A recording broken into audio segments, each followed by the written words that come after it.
במהלך הלילה פתח חיל האוויר באמצעות יותר מ-70 מטוסי קרב מהלומת תקיפה נגד מטרות בטהרן, שממוקמת בלב המדינה. הדרך לטהרן נסללה.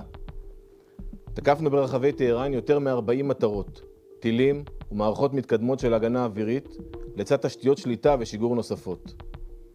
טייסי חיל האוויר שלנו טסו במשך כשעתיים וחצי מעל שמי טהרן, לצד כלי טייס בלתי מאוישים ששוהים באוויר במשך 24 שעות ביממה, אוחזים במרחב ומסיימים בתקיפה ובמודיעין.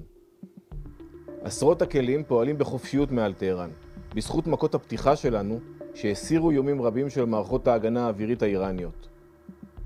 מדובר במרחב בו מטוסי חיל האוויר פועלים לראשונה. זהו המרחק העמוק ביותר בו פעלנו עד כה באיראן. כלי הטייס טסו בחופשיות עד לכדי תקיפה במפתיע. יצרנו חופש פעולה אווירי במערב איראן עד לטהרן. חופש אווירי שיאפשר לנו לפעול ולסכל איומים על מדינת ישראל. לצערנו הרב, אתמול נהרגו 3 אזרחים ונפצעו 76 אזרחים מפגיעות טילים איראניים במרכזי אוכלוסייה בישראל. אני רוצה להשתתף מכאן בצער המשפחות ולאחל החלמה מהירה לפצועים. אנחנו נמשיך לעשות הכל על מנת לסכל כל איום ולשפר את ההגנה.